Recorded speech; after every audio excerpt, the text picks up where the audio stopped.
Good.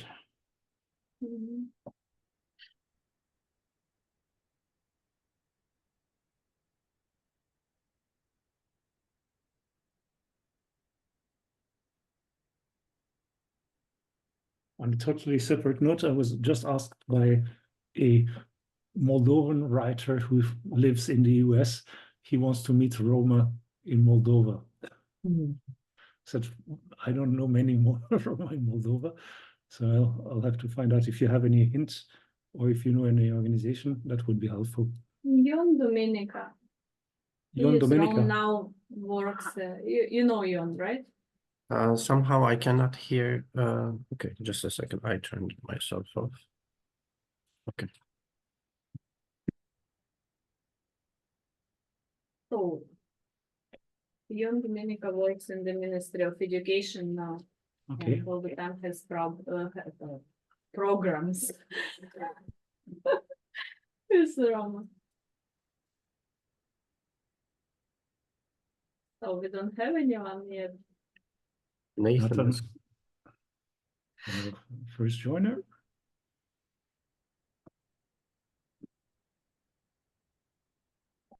Yeah, we still have 3 minutes. Yeah.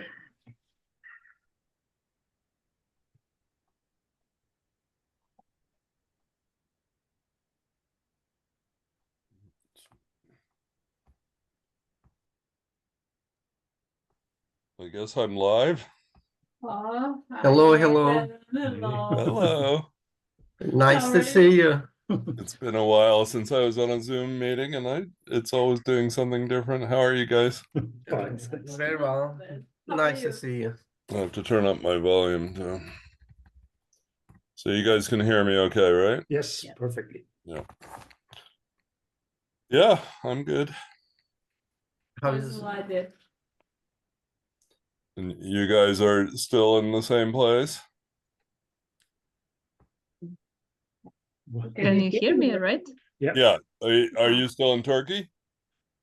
Yeah, in Canada. Canada. Oh, okay. Well, that's different. Yeah, Not as warm, I guess. it's okay. How are you? Good, good. How is life? She's great. Yep. Yeah. I just came back from Venice yesterday. The Biennale. Oh yeah, It's quite an event.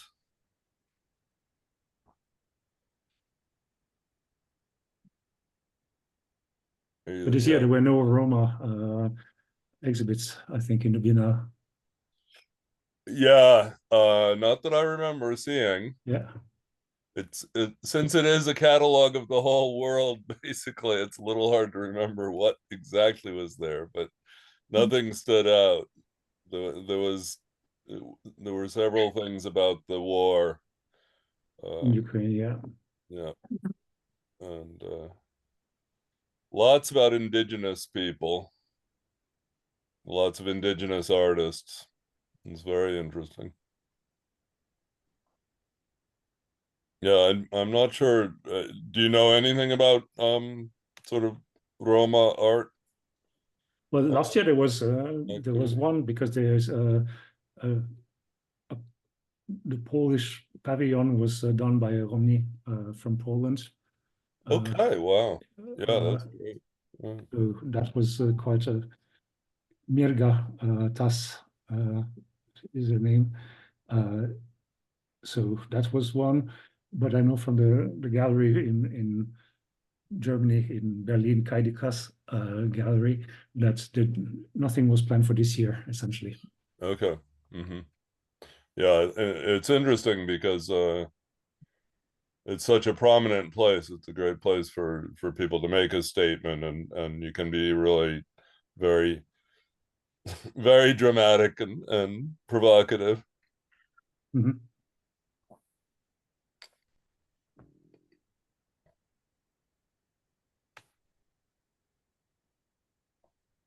Let's give it a few minutes because right now it's really 1700, very Swiss.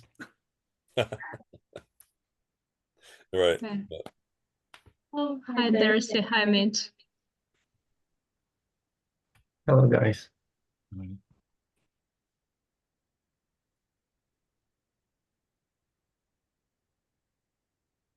Already used to that we start 5, 7, 10 minutes later.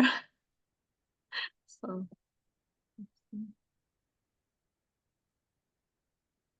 And this week is Pesach. Say that So was the day before yesterday, I think. it started 22nd, but it's 1 week.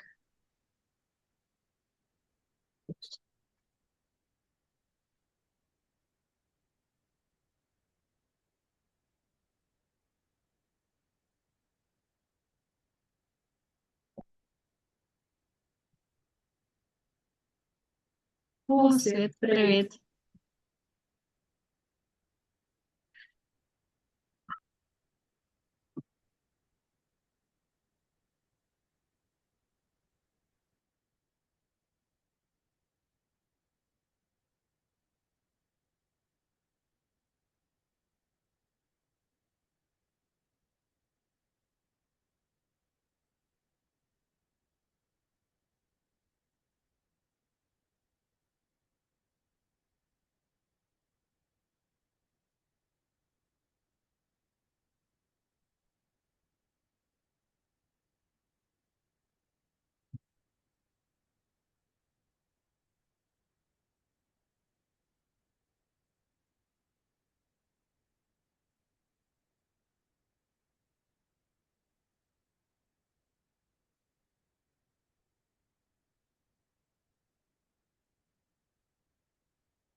Can you mute yourself? Run out of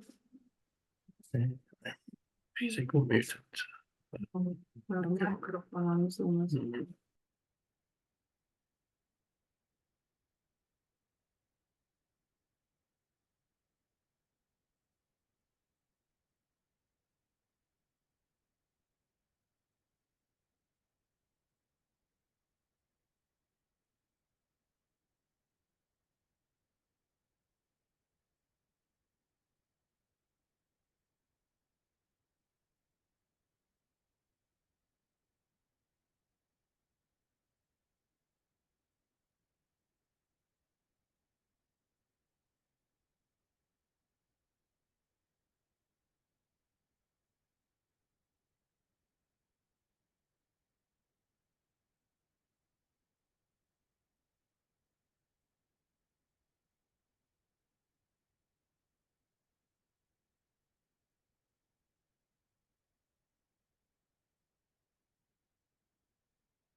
Let's wait 2-3 minutes and start. Last time we had quite a bit of people. Yep. This time I circulated information quite in advance. And maybe people forgot.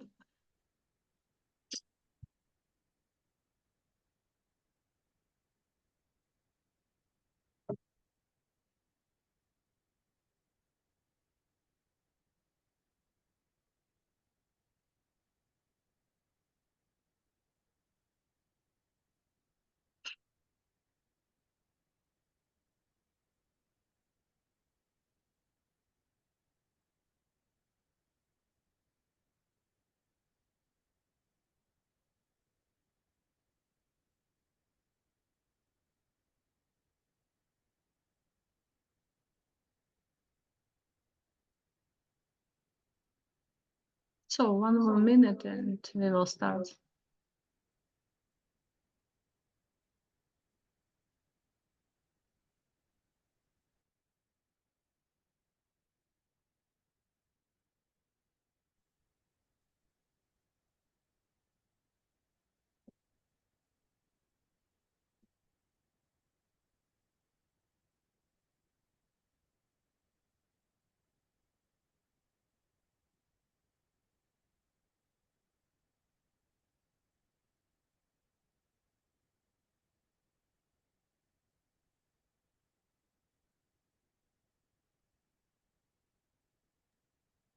So let's start, I think, right?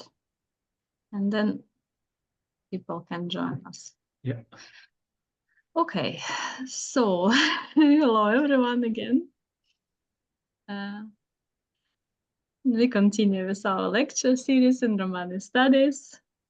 And today, Hussein Oylupenar, who is still affiliated with Uppsala University, Sweden, will talk about the genocide of Roma and politics of memory in Moldova. And very rare topic because we have very, very few researchers. I personally know only 2 researchers who deal with this topic. One is Ion Dominica, who is now working in the Ministry of Education in Moldova, a little bit far from academia. And second one is Tatiana Sirbu, who is now in the US as a Fulbright scholar and works about music. So Hussein joined this few people as researchers of Roma, and he's quite new for the topic. He is a specialist in collective memory and politics of memory for Ukraine. I asked Hussein to write a chapter for the upcoming book about the deportation of Roma to Transnistria, because I struggled very much to find someone who would write about Moldova and contemporary situation with, about the memory and the persecution of Roma during the Second World War. The book basically consists of several authors who wrote about Romania and the situation in Romania and Ukraine. And I was desperate about Moldova when Hussein offered to do it. And this knowledge of Russian and reading knowledge of Romanian, I think he wrote a very good chapter, which basically now part of it he will present today. And it's my pleasure to give a word to Hussein. Thank you very much for the introduction. As said, well, first of all, I'm very happy to be part of this series of talks on Roma. I have been following these series from the very beginning, so it's great pleasure, and thank you, Stefan and Hanna, for including me in this talk series. Indeed, I'm a newcomer. If I will ever be able to come with a good standing is still a question, and we will see how I do perform in the future. But it is indeed an interesting challenge for me to look into this case of politics of memory, which I'm deeply interested and excited to work on in the cases of Ukraine. I have been, because I have a background in international relations, international politics, I have been always interested in looking into the developments in Moldova and Moldova's international policies. But this specific case brings me more closer to the fabric of society. It is quite teaching and exciting to see different layers of society, how they interact and construct an identity. Indeed, as Hanna said, it was surprising for me to find that almost there is no active discussion among the scholars of Moldova about Moldovan identity, let alone looking into the case of Roma in Moldova. It is, well, I know several number of scholars looking into the Moldovan case from different perspectives. But I find, not because I'm necessarily interested in it, but I think universally studying collective memory gives a very deep understanding of the society.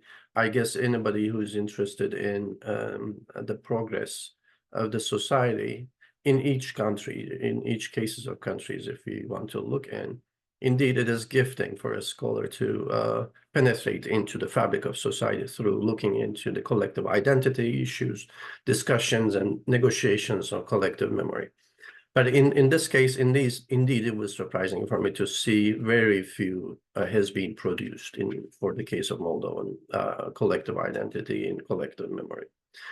So today, I think I will give a glimpse of politics of collective memory in Moldova. I will try to give through examples, looking at the discussions into the discussions of Moldovan identity, what it is, and where Roma is standing in that discussion. And I will have I'm always interested to look at the top-down and bottom-up, how this negotiation goes on in terms of collective memory and identity. I will have the state perspective, the government's perspective.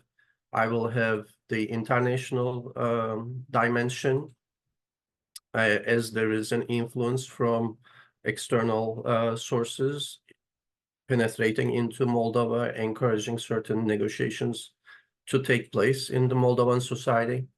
I will try to have I will try to make a case from within the Moldovan Roma society community, but it is indeed quite challenging, because I usually like to work from the ground. I conduct field works. To have that perspective, bottom-up perspective. In this case, I have not done it. Hopefully, I will have a chance in the future to do it. In this case, I will be more exhaustive, I think, in terms of elaborating on the bottom-up perspective, but I still will have some observations in that dimension.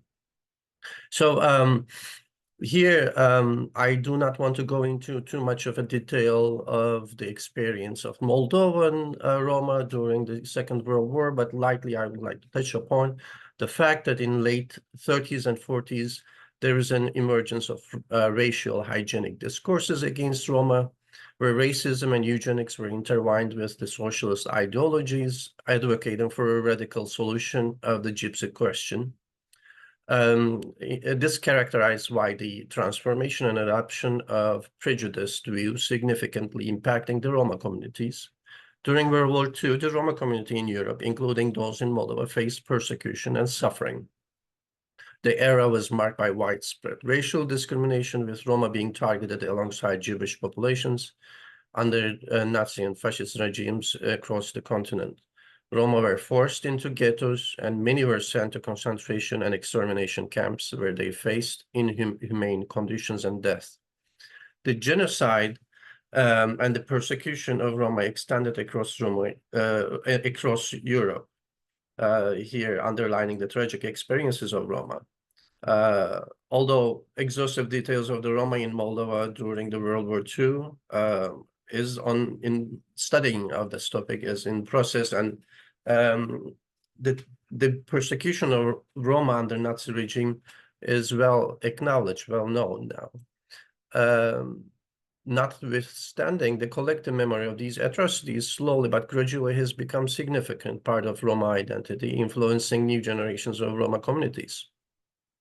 The struggle for recognition and commemoration of the Roma genocide, while gaining pace, continues with efforts made to include Roma experiences in the broader historical narrative of the World War II.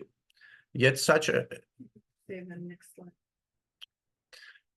efforts appear to be weak due to internal dynamics of Roma communities, and challenged due to non-Roma ignorance or perception of threat. In this case, my interests are into exploring the politics of collective memory, emphasizing the interplay between official histories, official attitudes, government positions, commemoration efforts, and the role of various institutions in shaping these memories. At the heart of this investigation lies an interest in the intricate interplay of formal narratives, commemoration and endeavors and influential role played by a spectrum of institutions, be it international, Moldovan, or Roma NGOs, taking part in the molding of these in the negotiation of these Second World War memories. In my sources, I slightly mentioned I am looking at in this research official documents from Moldovan government issued legislations or statements. I am scanning and working on texts from international organizations. From the European Union, it is a supranational, it's a supranational institution. I have been scanning government websites for any bits and pieces about this topic, and newspapers and Roma community outlets. Again, as I said, I don't have a fieldwork, which is a serious gap from my perspective, but hopefully I will do better in that regard. Okay, here I think it is important to have a look at how Moldovan identity or negotiation of identity has evolved through time. And I always like to look at the imperial past when we talk about current post-Soviet identities.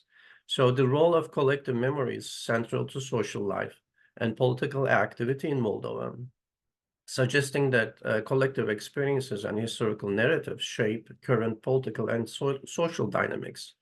Yet very few research are dedicated to the study of collective memory and commemorative space in Moldova. I want to emphasize here, if we talk indeed about collective memory, we have to look into the space. So what memory space, how memory spaces are created, how those who claim that memory act on these spaces. Do they mark, do they organize events, and what is their narrative while acting on these spaces?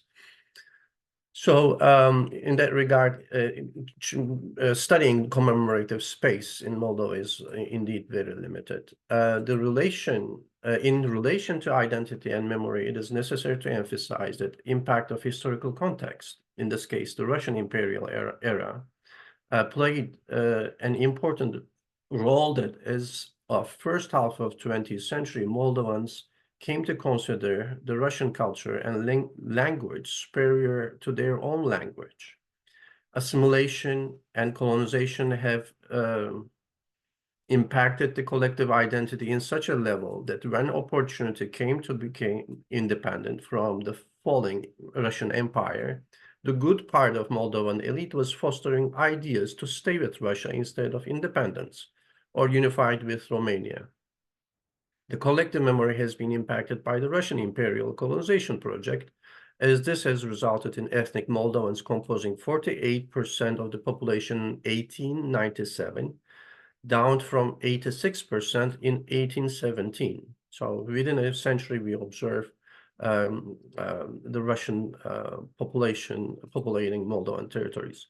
The Soviet policies at the time of Soviet Union, the policies of the Union organized the colonization of Moldovan territories as well. After gaining full control of the territories in 1945, and continue to impact the collective identity and memory, which I will touch upon further.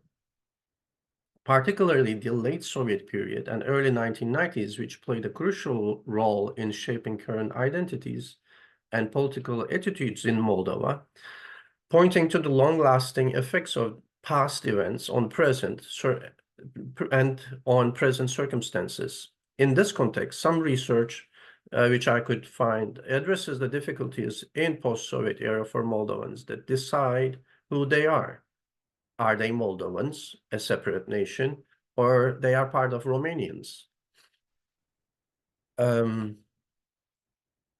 part of Romanian nation, and how they interpret their past in relation to the Russian Empire and the Soviet Union. Another complication for the new state of Moldova was coming to the terms with the interpretation of the Holocaust in Bessarabia. The topic has been in the social amnesia as Jews or Roma sufferings has not been magnified in the Soviet era. The Soviet historiography avoided mentioning them. In the post-1991 era, the topic has not been raised following the Soviet era perception of it. As Romanist, that is pro-Romanian, and the Moldovanist, pro-Moldovan parties began to emerge in Moldovan political spectrum, they started to defend different historical narrations in relation to what happened in the histories of Bessarabia and Transnistria during the Second World War. Moldovanists, following the previous Soviet historical tradition, viewed the Jewish suffering along and equal to the other victims of the German and Romanian atrocities.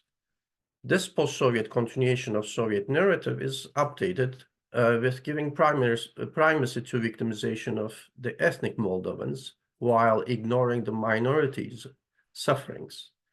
In the meantime, Romanists, whitewashing the crimes committed by the Romanian Antonescu regime, interpreted the wartime Romanian atrocities on the territory of Moldova.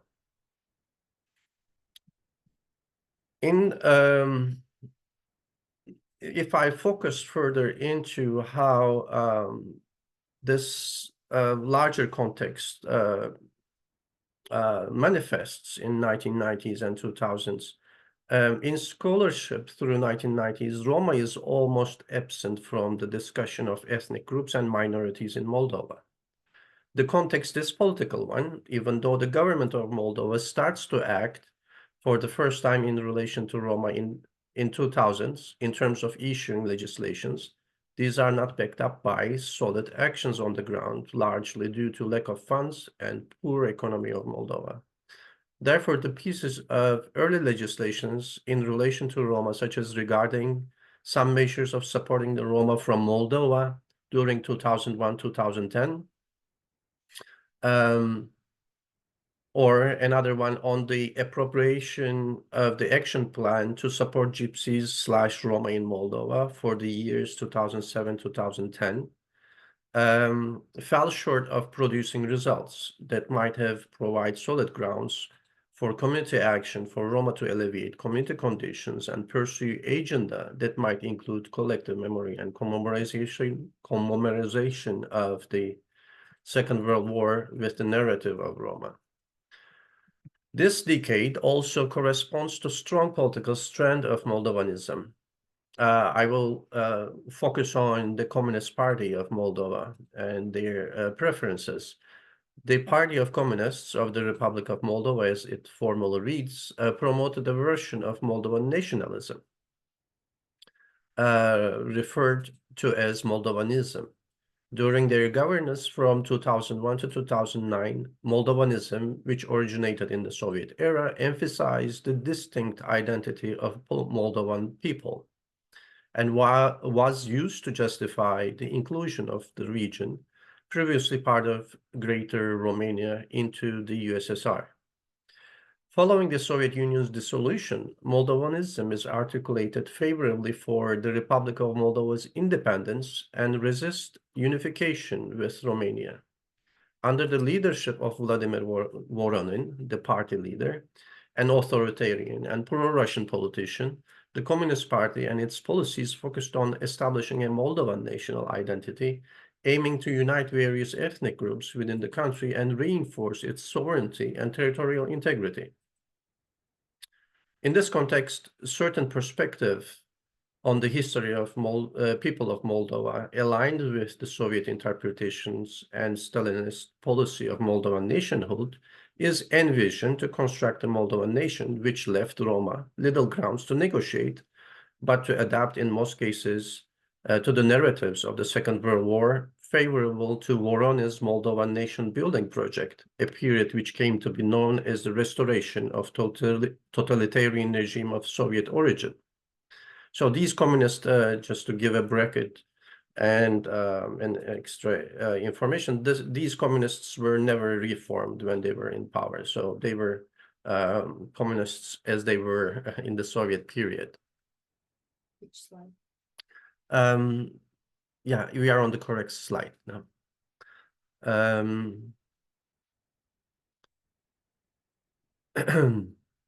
So during their 8-year tenure, the Republic of Moldova, 8-year tenure in the Republic of Moldova, the communists ruled similarly to the sole ruling party of the Soviet era. The regime showed little familiarity or respect for democratic values such as human rights, freedom of press and expression, judicial independence, and the freedom of assembly, among others. This indicates that the governance style of the communists was marked by authoritarian practices that contradicted the principles of democracy and individual freedoms, which did not provide healthy and abundant social grounds for Roma people, the community, the NGOs, to develop and pursue policies towards recognition of the sufferings of the Roma during the Second World War. Indeed, even though the Moldovanism meant to be a civic sort of nationhood, all-inclusive and integrative towards minorities and non-ethnic Moldovans, in practice, Voronin's policies favored Moldovan ethnicity and proved to be divisive along the ethnic lines, and the national minorities are not included into the Moldovan nation. This also manifests in the history writing, that as of 2009, no histories of Moldova included a dedicated section for Roma history within Moldova. In addition, National Museum of History in Chisinau, by 2012, did not almost mention about the Holocaust or genocide of Roma or the deportations of Roma to Transnistria, in contrast to place reserved for the repression subjected to ethnic Moldovans. So here the emphasis goes on to the sufferings of Moldovans, ethnic Moldovans, but the rest is just ignored or considered to be not important. On the other hand, for political gains, Communist Party leader Voronin performed differently in public space in relation to the Jews of Moldova. The Moldovan government increasingly focused on commemorating the Holocaust and other sufferings related to the Bessarabian Jews, notably in April 2003.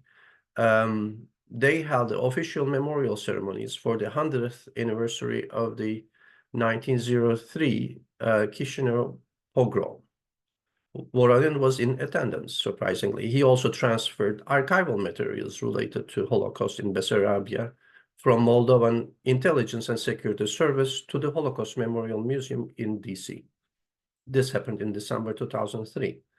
This largely had to do with Voronin's expectations in international politics from the US and those circles who has influence in the decision-making against the backdrop of his cooling relations with Moscow government due to disagreement on how to resolve the Transnistrian separatism. This developing international context also led Voronin to approach the European Union and culminated in the action plan for Moldova, which in turn materialized in large sums of EU funds. For example, the amount stood for 209 million euros for 2007-2010 period to flow into the country in return for reforms and measures in line with the EU standards, which eventually may have had elevating results for the solution of poverty-related problems of Roma and supporting development of Roma civil society. The government's attitude towards Roma at large and the collective memory of the Second World War takes a perceivable shift with the fall of the communists in power and the consecutive liberal, democratic, pro-European Moldovan governments that came to power from September 2009. And the present time when this piece, which I'm working on, this research, which I am working on, was in writing in 2024, with a small exception from 2019 to 2020, when a pro-Russian prime minister was in power. He organized his first international visit to Moscow. All other governments were rather Western friendly and looking for European integration. which have had impact on the rights of minorities and how the fate in the Moldovan context has changed for the Roma. So what is important here is that my observation is observation of the factors influencing the collective identity and memory issues is that there is a good impact of external powers. In this case, the European Union is an important element to have a look at. So EU-Moldova relations have evolved through significant milestones, starting with the Partnership and Cooperation Agreement in 1994.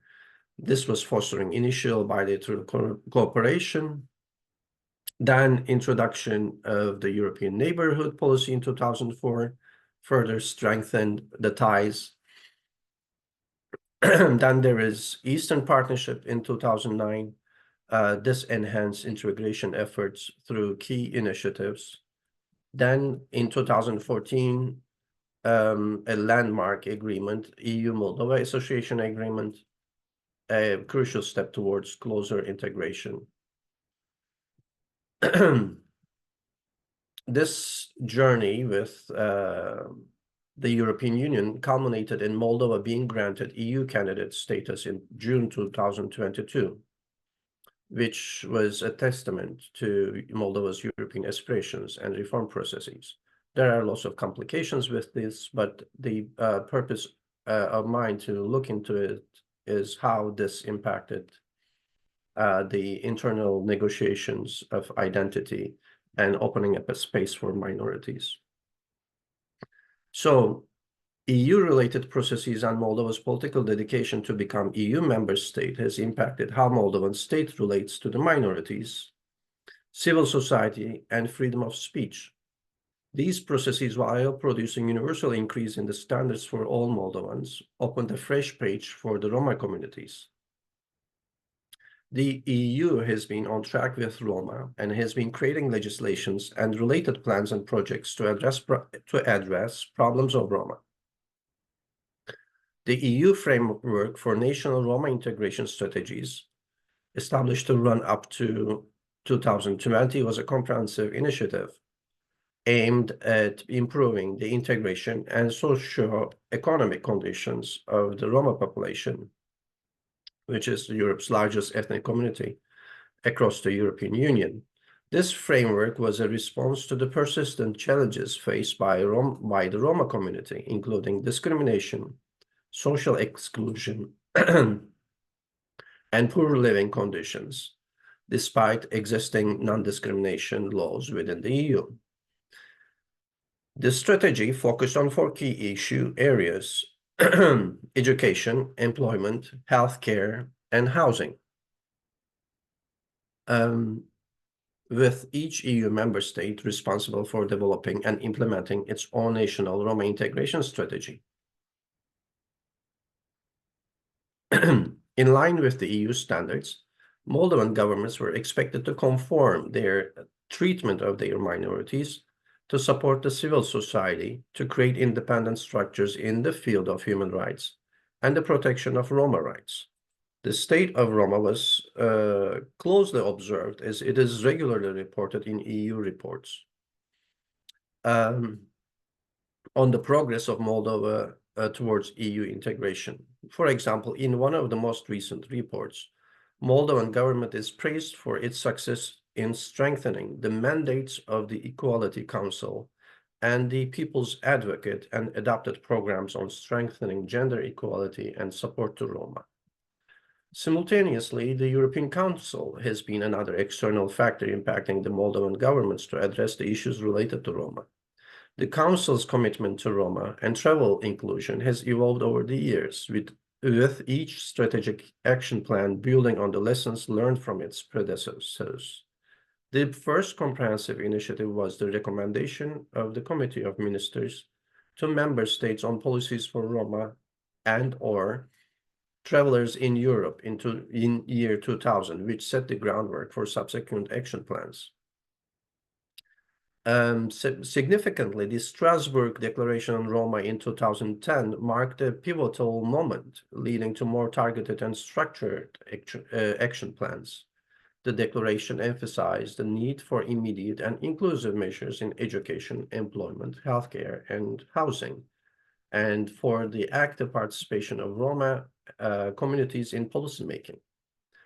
Action plans have certain key components such as non-discrimination and equal access, participation, and empowerment, awareness raising and education, multi-sectoral approach, monitoring, and evaluation. The Council of Europe's strategic action plans for the inclusion of Roma have laid a foundation for addressing the long-standing challenges faced by this community.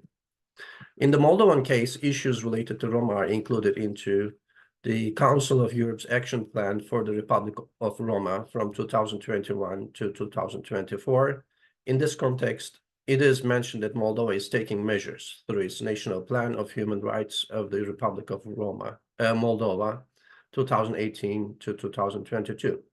So on these bases, there are measures taken by the Moldovan government to combat discrimination on the grounds of gender, sexual orientation, age, race, religion, ethnic background, and with a special focus on the Roma community. So here we observe an external push, which basically activates inner dynamics of Moldovan Republic, which indeed did not have much internal push for reconsidering the claims of Roma in terms of collective identity formulation and negotiating their own version of collective memory about what happened in the past, particularly in relation to the Second World War.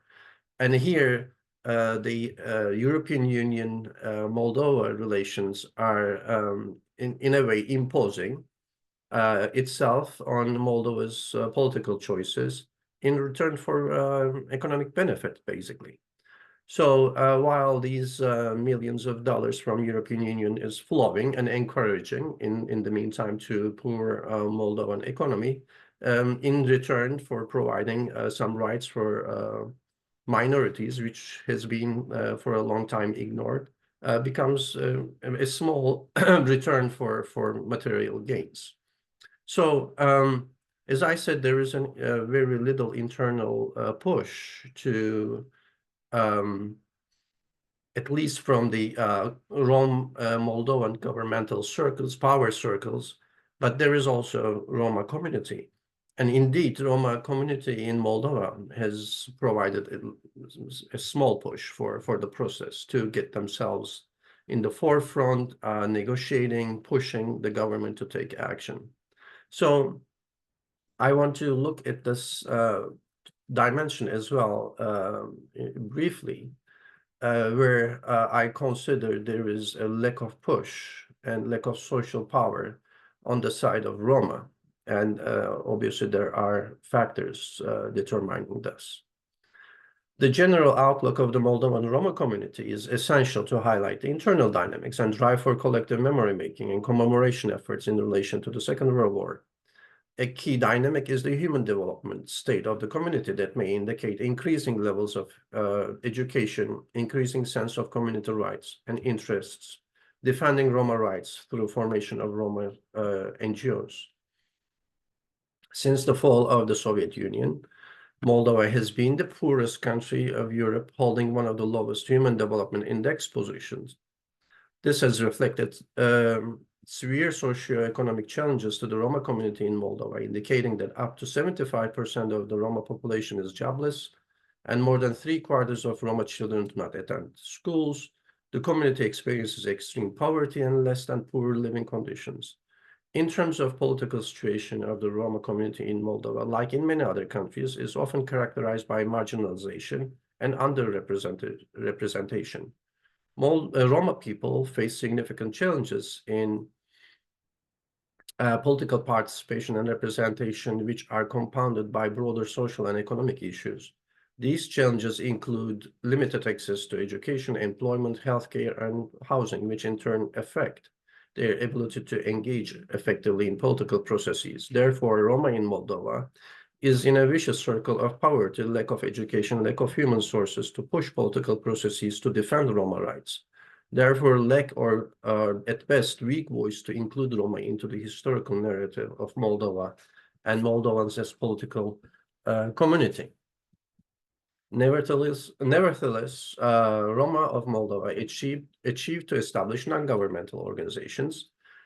These institutions indeed play a pivotal role in advancing political inclusion for Roma that is by far discriminated and disadvantaged. These rights and interests of their communities, particularly in national scale, but also in international levels, by increasing awareness of challenges faced by these groups. NGOs work to influence policy and legislative changes that promote primarily inclusivity and equality. Possibly not so vital, but the historical narratives about the Roma in Moldova, historical interpretation of their suffering came to be brought gradually to the public sphere.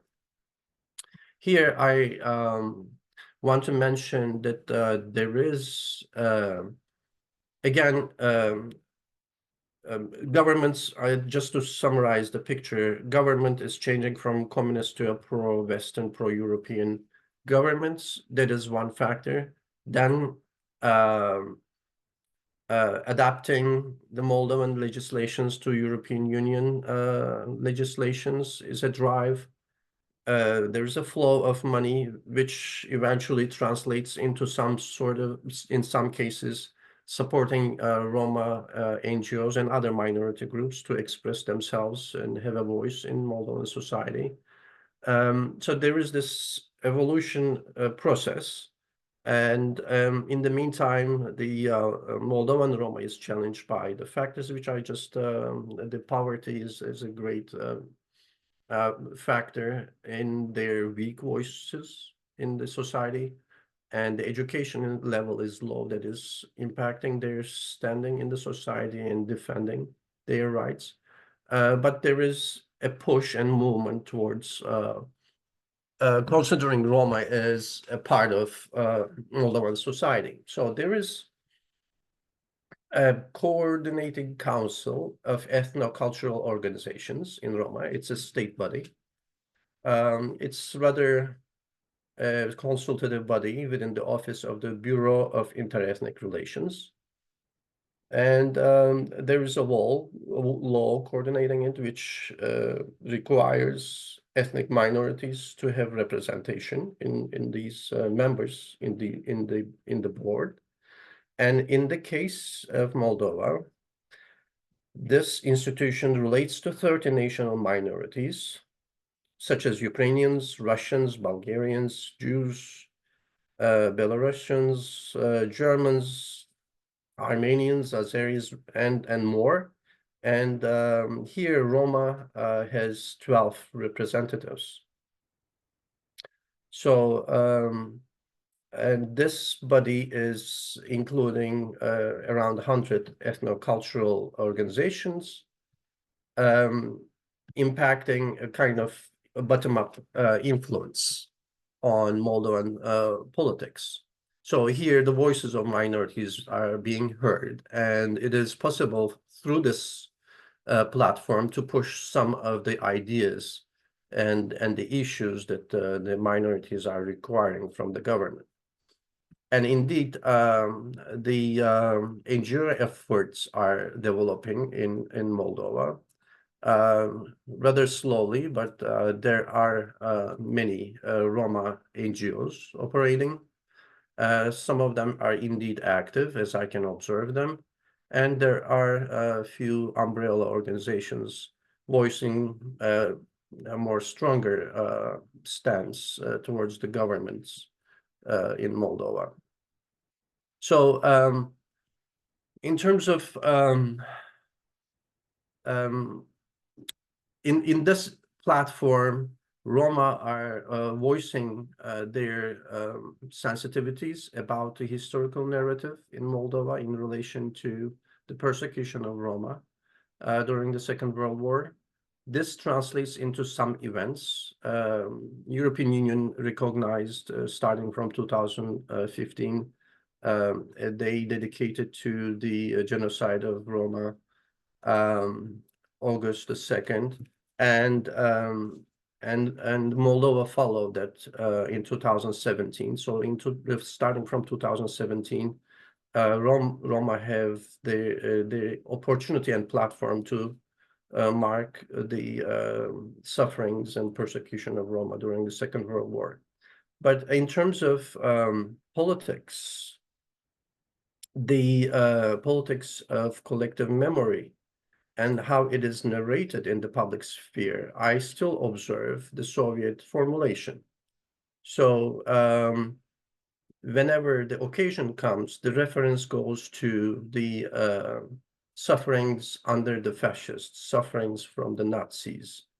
Sufferings under Soviets is put aside. This is not a matter, but a general umbrella term that people who suffered from the fascists and the Roma and the Jews and the others all underneath without particular highlight.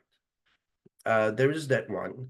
Second direction is growing from 2000, growing attention to the Holocaust, which eventually took under its own wings the Roma persecution. Wherever Holocaust was mentioned in public space, Roma representatives were called in and included by the Jewish public leaders. So there is this hierarchical relationship which I can observe. So in one place, mostly Soviet heritage emphasis of the sufferings of everybody, where nobody is particularly important. Second, growing discourse about marking the Holocaust, Roma being a subtitle of it on the sidelines, but it is not in the forefront. And then there is new growing line of Roma having their own platform where they voice their own interpretation. So they do not belong to the first and second category, but creating their own narrative, which is still weak, but there is an open road for it in the society. In this context, one of the important issues before I finish, I want to emphasize that there is no, as I found it, there is no monument dedicated to Roma persecution, genocide of Roma. Interestingly, in Moldovan case, it is consistently formulated as Holocaust of Roma. Again, this is kind of an interesting formulation in terms of politics of memory. There is no monument to the persecution of Roma.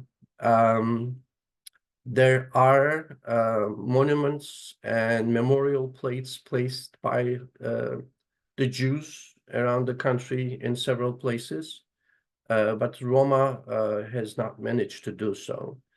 In 2003, there was a monument dedicated to the victims of the fascist regime, which was placed in a park in the center of the capital, which after several months was vandalized and destroyed and never came back, which mentioned Roma as one of the victims. So in terms of marking the space, in terms of negotiating the collective memory in space, Roma is not there. And the government, even though I found in several government legislative documents mentions about installing monuments dedicated to Roma suffering, has not been funded or realized. And here one can find financial matters as a factor. But again, it also shows that Roma communities cannot push forward with within this direction about marking the space. Another issue is that, Stefan, could you move to the photographs, please? Yes, this more and more government-regulated events addressing the persecution is taking place, even though markings of the space is not taking place. This is an event from last year, a poster of which you see here, emphasizing the women and the women and their suffering during the Second World War from Transnistria, to and from Transnistria.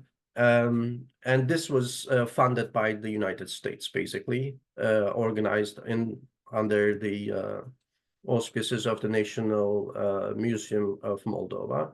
It was open for 20 days and then it disappeared. It is not in nowhere, as I can not see anywhere else. There is a collaborative with a Swedish Roma organization, a documentary about Transnistria and the sufferings of Roma. Again, externally funded, as I can understand it. So there are limited efforts in terms of communicating the Roma suffering within the Moldovan society and also internationally. I think in conclusion here, you see the photograph of one of the exhibit. And here we can move to the next one. Roma representatives were present and they have been interacting with the foreign representatives, foreign country representatives during this event. So there is a progress which I can observe, but it is rather a very limited one. And whenever it happens, it seems to have that the resources or the push comes from outside rather than an internal initiative. Again, internal initiative has, as I mentioned, has limitations because of finances, because of education and social capital. So I think in conclusion, I can say that indeed there is a complex interplay of historical narratives, an interesting question about commemorative practices, and the involvement of various institutions in the negotiation of collective memory in Moldova.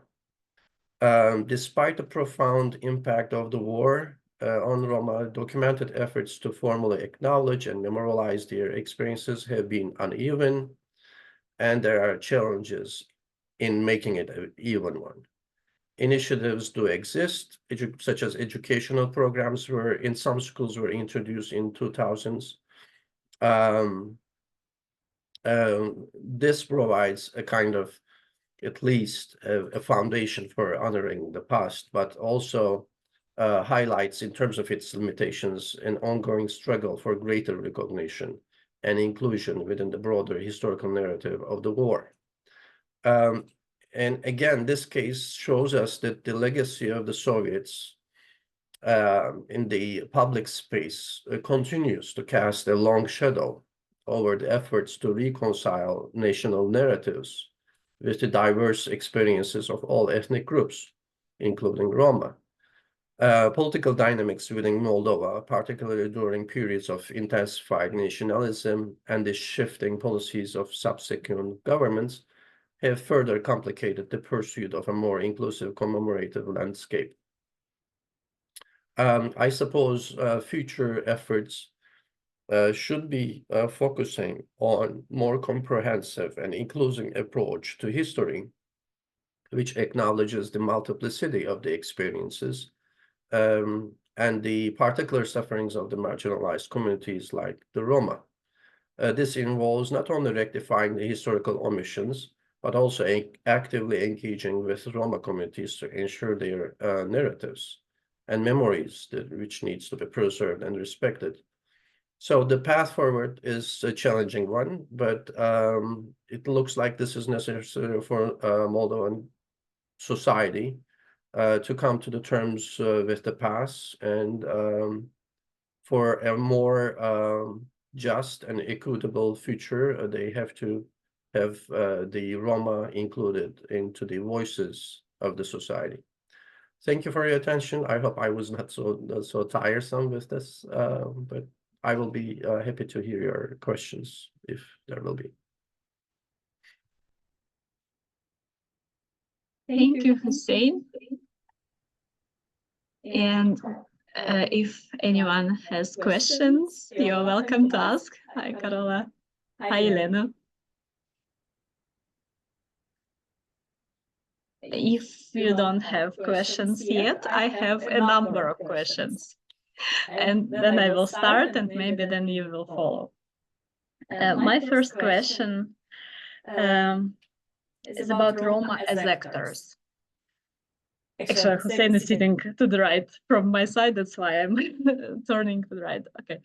So Roma as actors. As I understood it, what you said, that Roma basically don't play any significant role in the process of commemoration.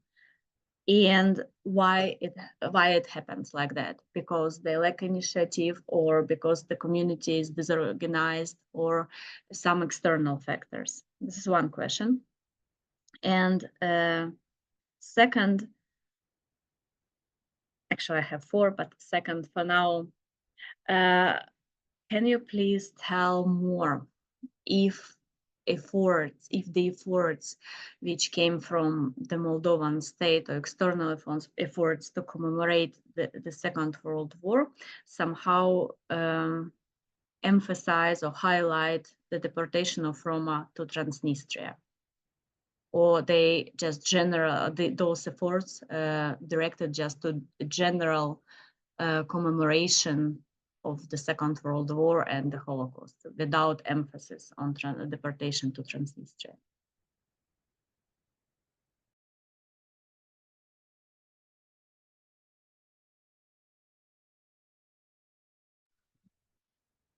I think I'm unmuted. Okay. So NGO participation and its weaknesses. I can observe that representatives of some NGOs, Roma NGOs, are taking part in discussions and public events. There are cases where some conferences were organized. I see representation of Roma in these events, be it organized by the government, be it a private initiative. So the question would be, in this case, how these people or participants, I see few names usually, not an overwhelming participation, but at least some of the NGOs are sending their representatives, or they are being invited. The issue here, I think the major issue I would be interested to look into, is that how the representative powers of these individuals, why they are present in Holocaust remembrance occasion, why they are present in a monument or a plate placed for the memory of the Jews in Holocaust. So the occasion or equations don't necessarily directly mention or relate to Roma, but Roma representatives are there. And in this sense, I would further want to indeed find a chance to be in on the ground and run a fieldwork to communicate with these community leaders, to question their motivations. And again, when it comes to particular events that are dedicated to Roma, the numbers I can observe are significant, not very little. They engage the government organized events. They are present there. But again, how many organizations are there? How many representatives are there are not available to me when I look into the data available online. So these are open questions to me, and I would want to find more. Who is there?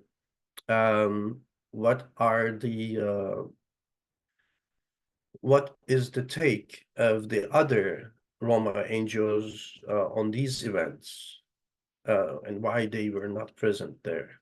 Or if anybody representing Roma from any of the NGOs would other NGOs would appreciate their action in participating in these events? These are for me open questions, and I would like to explore this further, but I need to be on the in the field to have a look into this.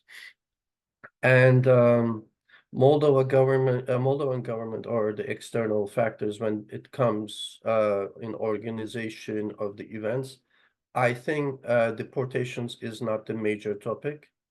The major topic is rather general, the sufferings of Roma during the Second World War. And again, here, the issues are complicated in terms of Moldovan participation in these persecutions. Moldovan involvement in these persecutions is an issue to be dealt with. And when it comes to the deportation to Transnistria, this is something to think about. And here, the ever deportation comes into the picture, I have the opinion that it is not us, it is the Romanian hands that did it. So we are clean of this. We don't have hands in this, but Romanians are bad and they did the bad things. But again, you know, they don't want to raise this deportation issue very much. And in either case, the tendency is to provide more platform to the Roma. And as usual, the easy way to do it is to have cultural expression. So let them sing, let them paint, and we will do some, you know, exhibits for Roma artists painting, rather than going to the heavy items in the list, such as, you know, who is responsible for the persecution of Roma, or did we do really something bad to Roma, and how do we come to the terms with it? So let them sing is the easier way to go.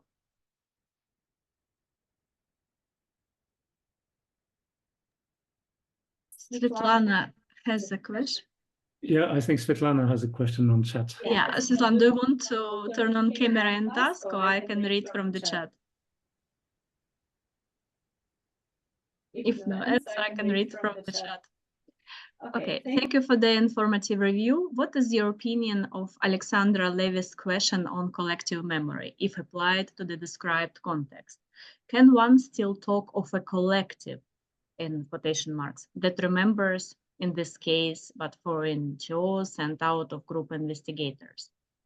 Are there studies and surveys of the future-oriented potential of the collective memories for the Roma community, for instance, in education on resilience?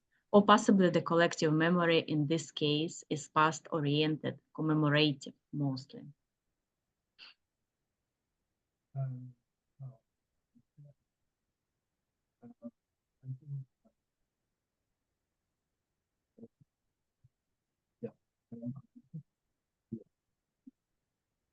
Okay, I am unmuted now.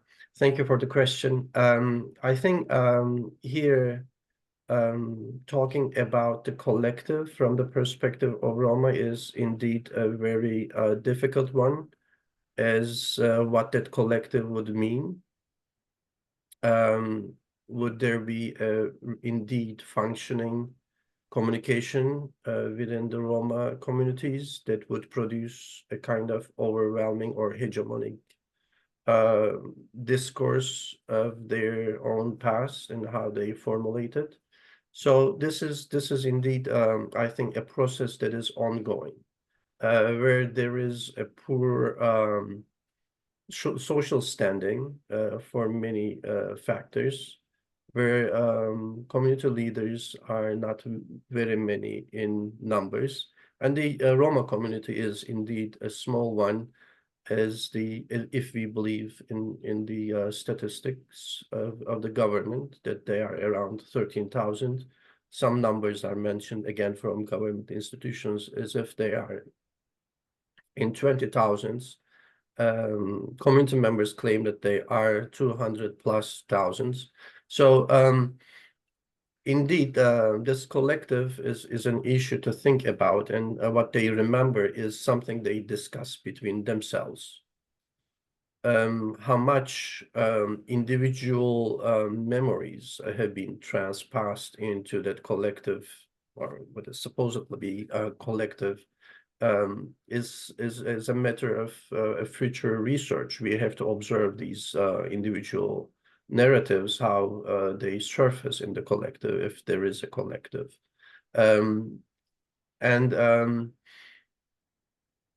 I don't think there are any studies or surveys in that regard. This is my finding. Possibly my work, my publication might provoke future research and some of the issues that arise in this research.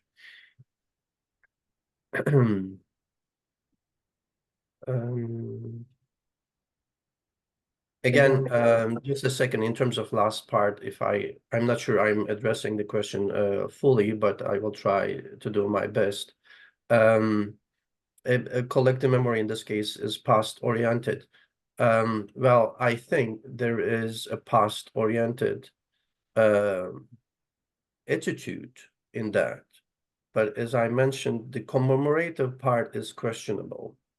The community indeed doesn't have, or in the process of initial stages of commemorating or formulating how to commemorate it against the backdrop of the first and the second structures established. There are all entire groups, not the spatial ones who were particularly victims, and the second one, the Holocaust emphasis, the Jewish suffering emphasis, and the Roma being on the sidelines. So the commemoration is being formulated at the time we are observing that period. Again, there is a past orientation, that there is a trial in the community to understand the past, actually through individual memories. But again, there is this political negotiation, but needs to be negotiated within the society. So past and present, I think, is involved in that process. I hope I could handle that question a little bit at least. Thank you, Hussein.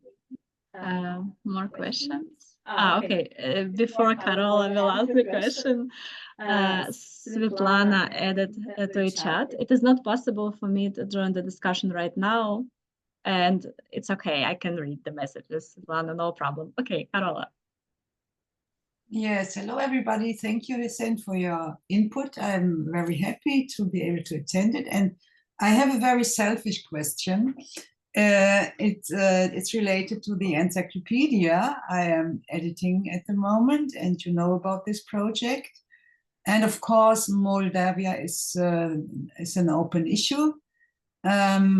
Always the history is represented in national borders, and at the moment, of course, there is research in Romania, and it has been somehow in the responsibility of the Romanian state during this area where I'm dealing with. So my question is, do you have any idea how Moldavia could be represented in the encyclopedia? I think it would be important, but how to do it, how to deal with this issue? Thank you. I know it's a hard question. Thank you. Hard questions are good, warms up the brain a little bit.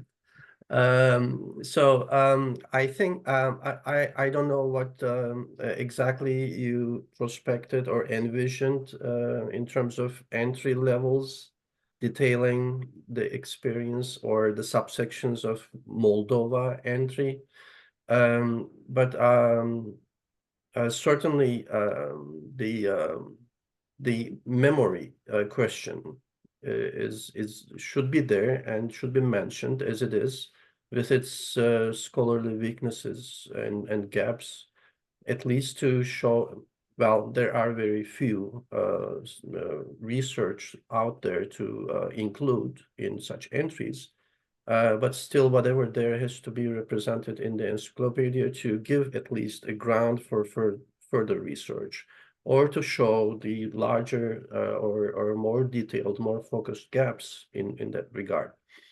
In this sense, I think from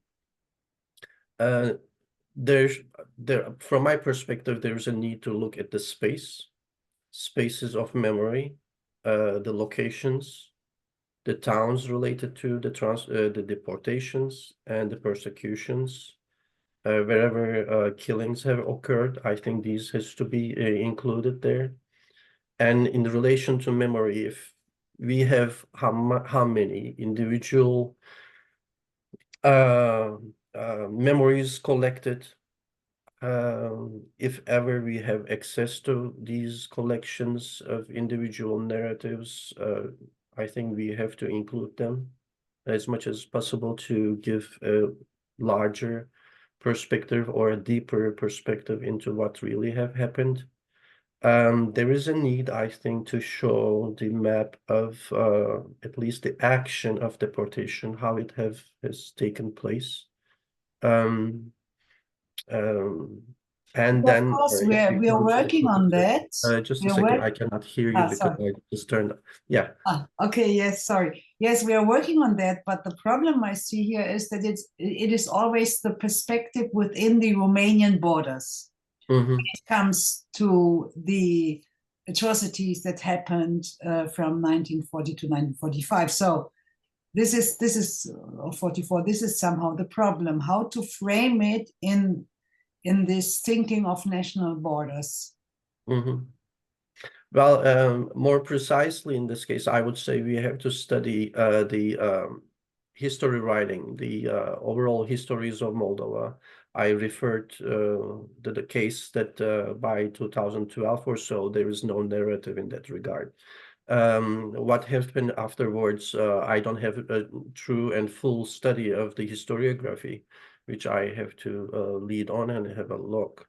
How things have evolved. I think we have to look at the historiography, histories of Moldova, and then we have to look into the textbooks, high school level textbooks, university level textbooks, how this issue is handled and narrated, consistencies, discrepancies, political attitudes, backgrounds of scholars writing these texts, and the political inclinations.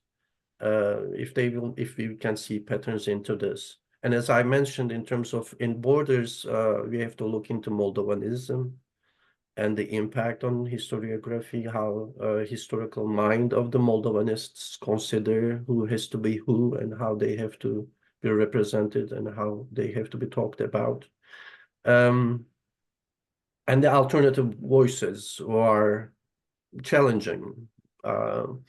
And again, as we observe the war in Ukraine today, there is more energetic discussion of pro-Romanian attitudes.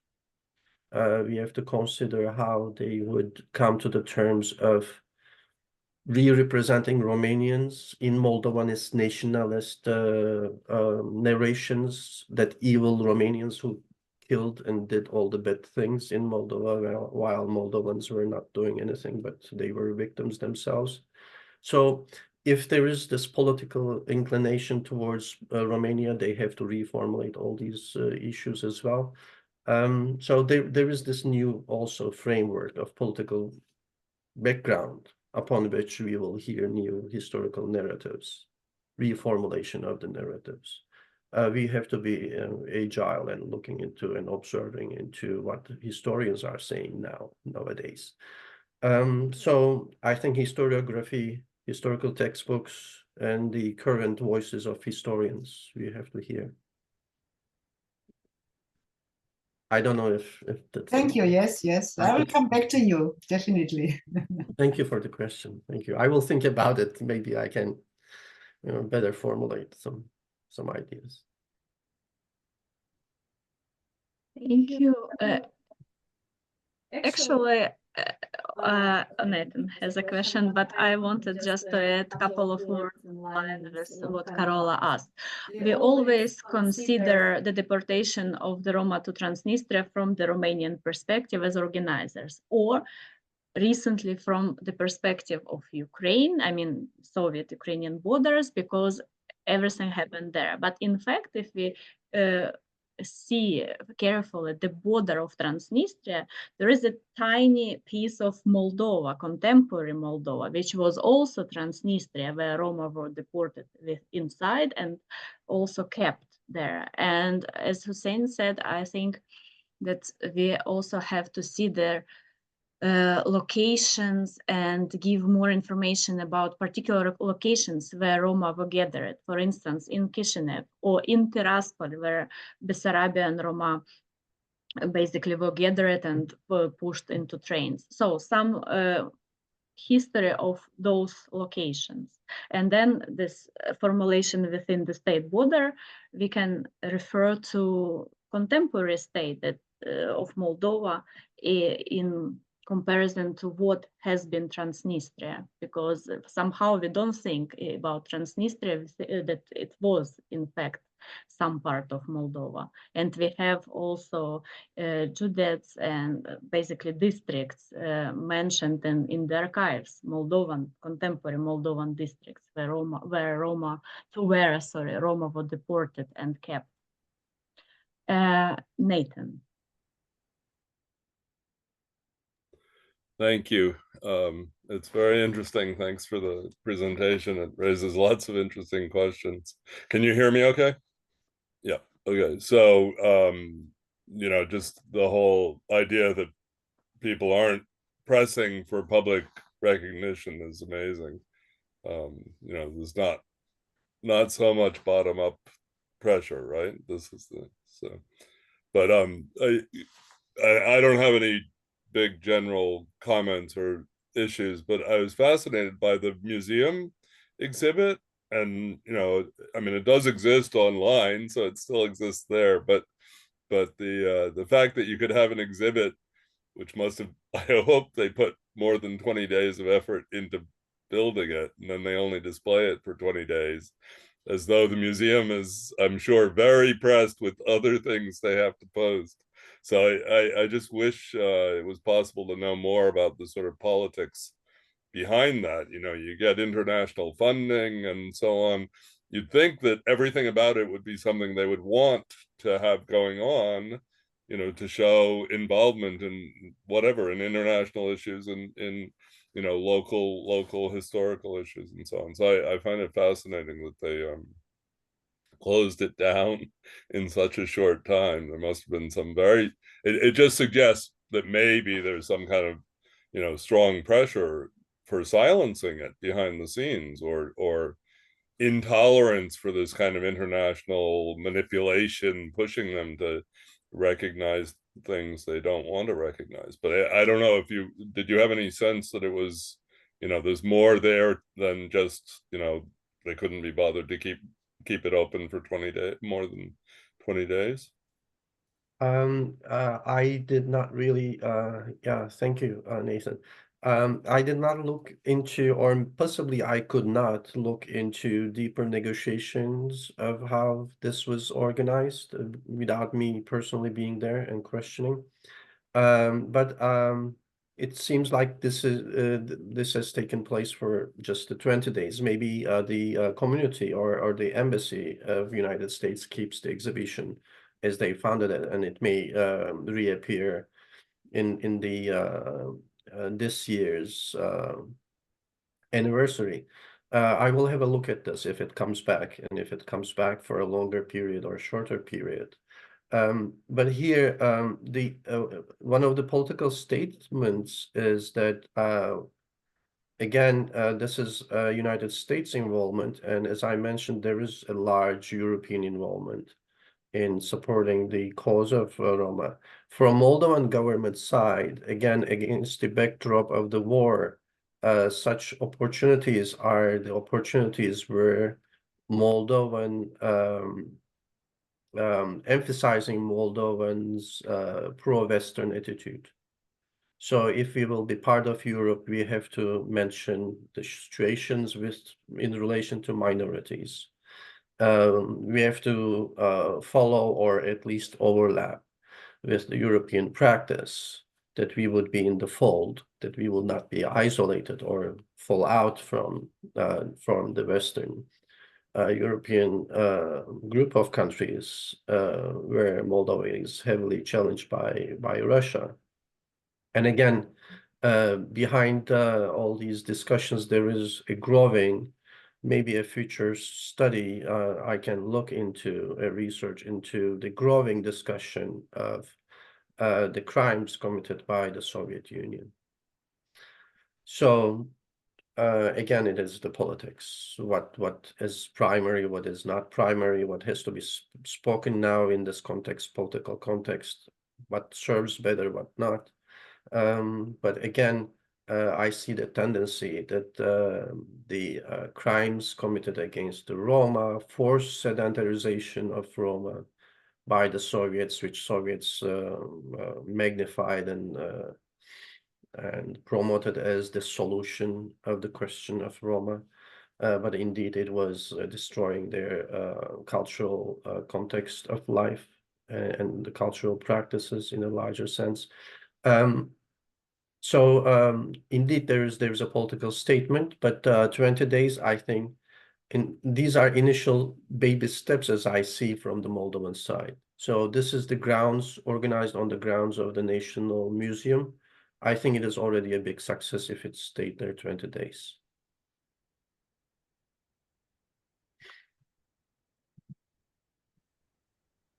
Thank you, Hussein and Nathan. I see Stefan's hand, but before Stefan will ask the question, Hussein, please unmute. Yeah, I will mute. I wanted to return a little bit to the exhibition issues. For instance, in 2010-11, I and my colleagues from Poland and Roma from Ukraine, Zola Kondor, prepared an exhibition about the Holocaust and also the deportation of Roma to Transnistria. And we conducted interviews mostly in Ukraine, but also in Moldova. And this, I think we had 14 charts, and 3 of them were dedicated to Roma. And we presented this in Moldova for 2 weeks. But what is interesting, the project was financed by Germany, but the presentation itself and possibility to have the space in Jewish community and to have this exhibition to be installed, to invite everyone to have presentation, actually was financed by one Russian NGO. And here we see what basically goes aligned with what Hussein said, that exactly at the time Russia tried to have more influence on Moldova and pushed own agenda. So what happened then? Of course, everybody, because the exhibition was presented in the Jewish community and most of the charts, of the slides were about Jews, of course, everybody discussed everything about Jews. And even we insisted that Roma would be invited and would participate.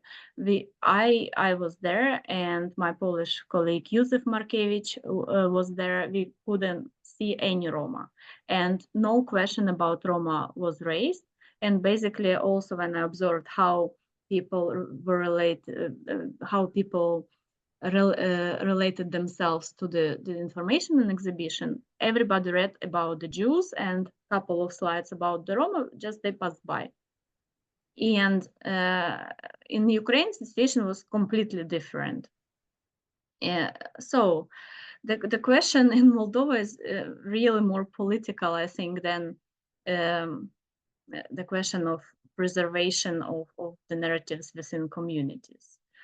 But okay, Stefan, sorry for this little very short question. But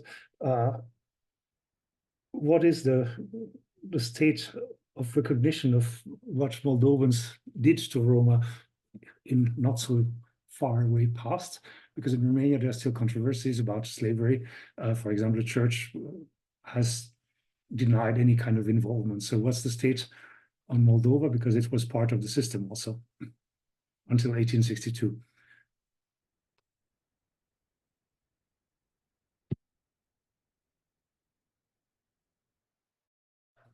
Unmuted.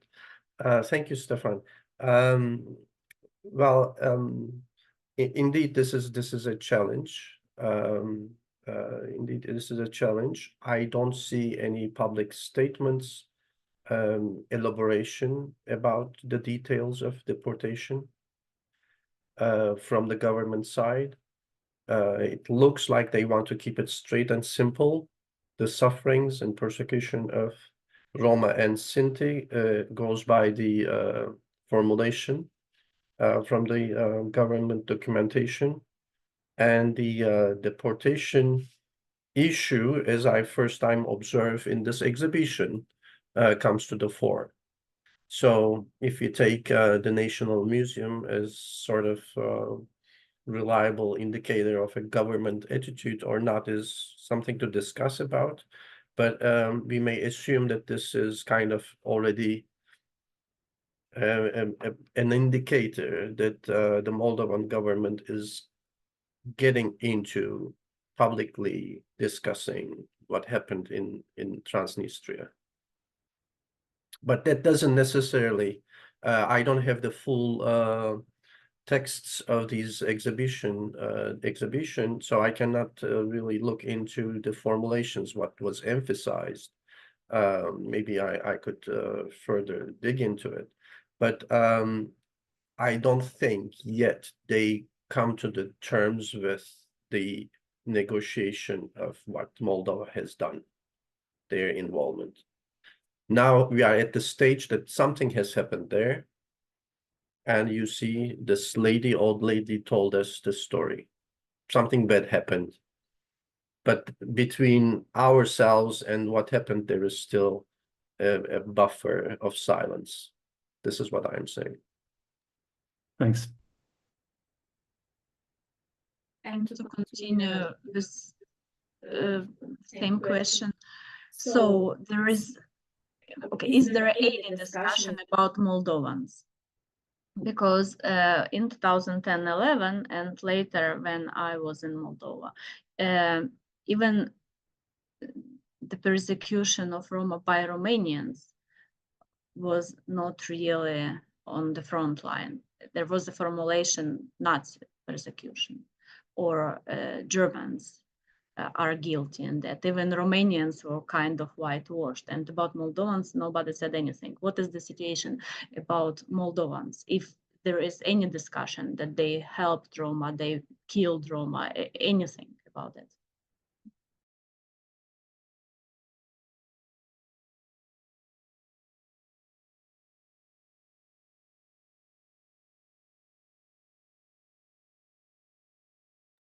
Sorry, it took me a time to unmute myself.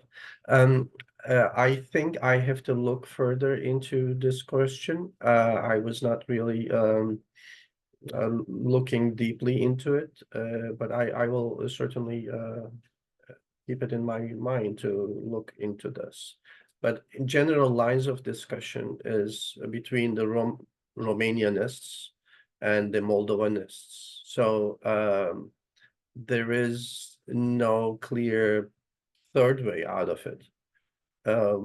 Moldovanists pursue with the Soviet formulation, and later in 1990s with the national flavor instilled into it, argues that Romania is not what we are.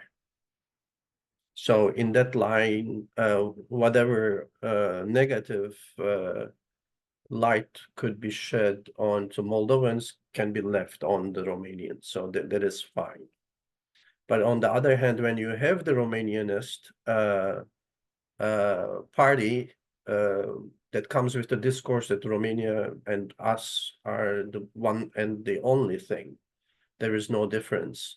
In this case, the issue goes down to how much we accept the historical responsibility that is placed on Romania during the Second World War.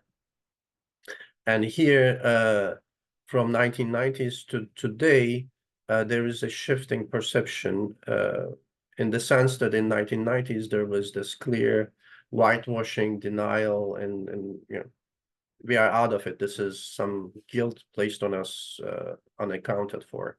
But then gradual transformation into, yes, Romania is involved in it, Antonescu involved in it, horrible things have happened, goes into the narrative and the formulation of the Romanianists as well. So they are not in full denial in our time. This is as much as I can observe.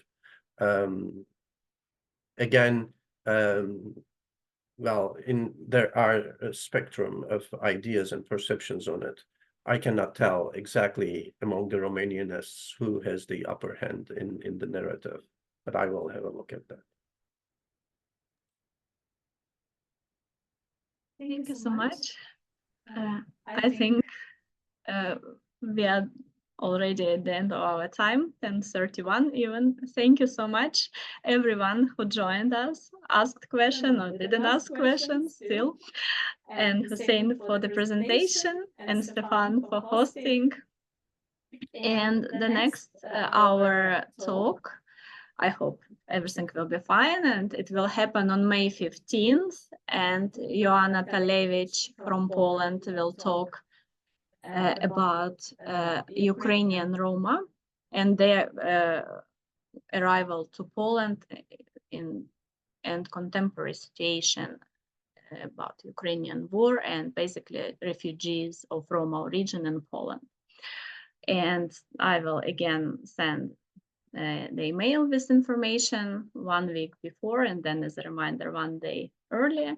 So May 15th, and we are all the time we are keeping now our talks on Wednesdays. So we will continue to do that 5 p.m. Central European time on Wednesdays, but dates will be a little bit different each time. So thank you again, everyone. Nice to see you. Thank you. Can I have a last very word? much. Well, thank you.